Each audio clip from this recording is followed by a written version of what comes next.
When I was 9 years old, I would sit by the window in our lounge room and stare out at the long concrete driveway that led up to our home and think, my aunt will get into a car crash and die. My aunt will get into a car crash and die. I thought it not because I wanted it to happen, but so it wouldn't happen. It didn't make logical sense, but I was not going to take any risks with the people I love. Even as a child, I knew that my thoughts weren't magical, but what if they were? What if the very act of not thinking something meant I wasn't doing my part to keep the people I loved safe? Like so many people with OCD, I took the burden on myself and believed that by imagining the worst-case scenario, I could somehow prevent it. If I thought the unthinkable, I might be protecting my family. No one knew. And that's often the case for people with intrusive thoughts. My guess is that you too may have suffered silently, terrified to speak your thoughts aloud. You probably fear that your thoughts might come true. Even worse, you likely fear the harsh judgments and reactions to your secret inner world. So, you try to reconcile your fears in your mind. These mental gymnastics take over every corner of our mind, controlling us, berating us, and taking away the things we value most: our joy, our relationships, our time. Years later, I would learn these behaviors had a name: mental compulsions. And I would come to understand that I was far from alone.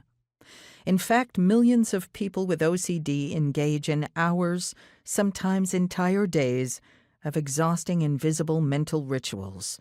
We do it to feel safe, to gain control, and most of all to relieve or solve what feels like intolerable discomfort, anxiety, doubt, and uncertainty. 3 decades later, I've had the privilege of sitting across from hundreds of clients, navigating that same storm.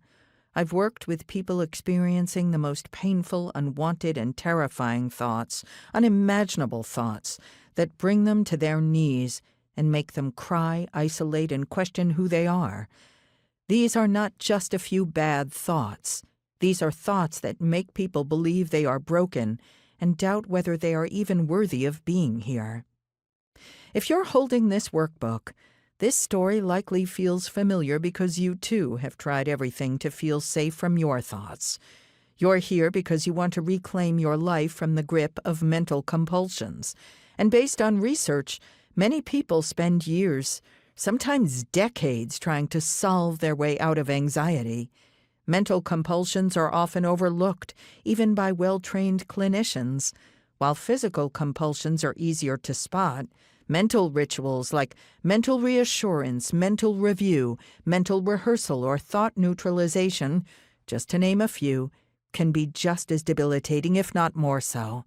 And because many people don't even realize they're engaging in mental compulsions, they're often harder to identify.